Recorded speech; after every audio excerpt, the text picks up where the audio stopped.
I want you to have the most fun in the exhibition. And then as you leave those doors, I want you to be haunted by, how can there be so much fun in one exhibition? Something must be wrong.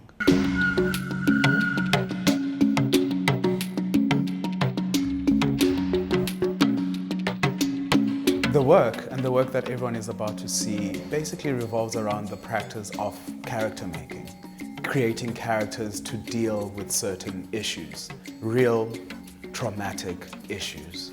It revolves around creating a utopia based on many stories that I was told.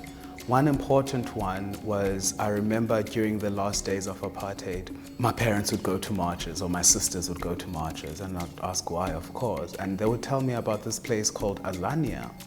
And Azania somehow becomes this promised land, this promised liberation, or even like a post-liberation society, but utopian.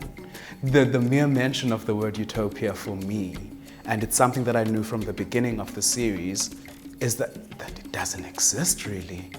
The moment you see the sun shine, you always think about when the rain is gonna come. As you walk through the exhibition, you will see a chronology of how I actually add on media. And a mainstay of mine that I've been doing since my home economics teacher taught me, which is petit point.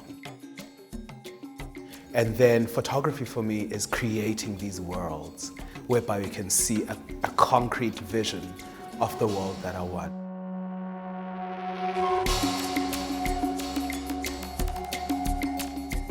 A question that is always coming up is, how I use so much color? Maybe I didn't see so much color when I was growing up. That is probably the first most poignant thing. The color would be on TV, you know, it would be the musicals, it would be the Bollywood. And somehow it would disarm me. Like, color has a charm over a person, you know? When I use color, I want to charm you. And charm is a very powerful tool in art because the idea sinks in.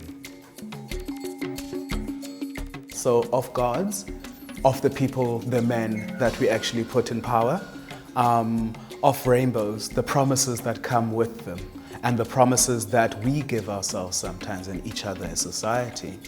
And then omissions is those after we've reached a place of liberation. How do we write a history that includes the trans, that includes queer, that includes lesbian, gay, black, white, but in a way whereby it is truth and it's not mythology.